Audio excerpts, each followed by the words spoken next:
हा गलास किती चांगला, हा गाव नदीच्या काठी. सुंदर कल्पना आहे. हा गलास किती चांगला, हा गाव नदीच्या काठी. म्हणजे हा गाव किती चांगला आहे, हा सुंदर गाव आहे आणि हा गाव नदीच्या काठी आहे. म्हणजे सुंदर कल्पना आहे. मला म्हणायचं असं आहे की माणसाच्या मनामध्ये जेवढं सुंदर कल्पना असतात तेवढं सुंदर माणसाला दिसतं. आणि कल्पना जर माणसाच्या खराब झाल्या म्हणजे त्याला खराब दिशेवर राहत नाही. तर खरं पाहता महाराष्ट्राची राजधानी मुंबई आहे हे सर्वांनाच माहीत आहे.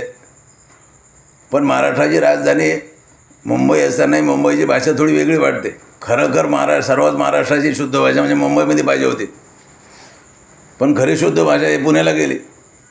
आता मुंबईमध्ये आपल्याला ऐकायला काय भेटते, तुझ्या आईची गांड, आई जवळ आहे, भेंचोद असे शब्द ऐकायला मिळतात. म्हणजे जे महाराष्ट्राची खरी राजधानी आहे त्याच्यामध्ये माणसाला शिव्या ऐकायला मिळतात. भेंचोद, आई जवळ, तुझ्या आईची गांड हे शब्द लगेच ऐकायला भेटतात. आई घाल्या हे बरेच शब्द मी ऐकतो. पण मला असं वाईट वाटते की महाराष्ट्राची राजधानी असून या महाराष्ट्र राजधानीमध्ये काय ऐकायला मिळते की लोक बाया सिगारेटा पेटतात, पोरं सिगारेटा पेटतात, कुठे फिरतात त्या मायाला. हे महाराष्ट्राची किंमत आहे का? मग याच्यापेक्षा महाराष्ट्रामध्ये आपलं नागपूर जर महाराष्ट्राची राजधानी केलं तर काय वाईट झालं असतं. नागपूरमध्ये लोक थोडे बरे आहेत, कारण त्या लोकांना गरिबीची जाणीव आहे, सर्व काही व्यवस्था आहे. त्या लोकांना आदर आहे एकमेकाच्या विषयी. मुंबईमध्ये जे पाहिजे तेवढा आदर नाही. मुंबईमध्ये कसं आहे की काम संपलं माणूस संपला, काम झोरो वैद्य मरो अशातला प्रकार आहे, यूज अँड थ्रो. म्हणून माणसानं काय करावं सुचत नाही. आता इथे मुंबईमध्ये एवढं ॲक्सिडेंट होतात, इतकं काय काय होते, पण कोणाच्याच मनावर काही प्रतिक्रिया होत नाही.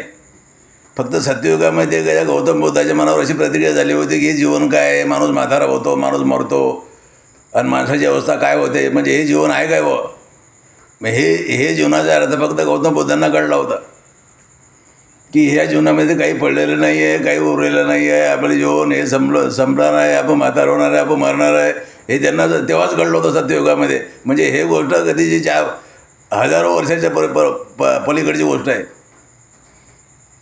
अजाबाद लोकांना आता काही कळत नाही, अजाबाद नाही कळत. आता काय करावं या लोकांना, यांच्या मनावर काही प्रतिक्रिया होत नाही, काही नाही. आणि नुसतं शिकून काय फायदा आहे. पुस्तकं वाचून काय माणसाला ज्ञान मिळते हे तुम्हाला असं वाटते का? हो, असं काहीच नाही. माणूस जरी व्यवस्थित राहिला, व्यवस्थित खाल्ला प्यायला तर त्याला ऑटोमॅटिक बुद्धी प्राप्त होते. जे मायाला काय सांगायचं आणि काय बोलायचं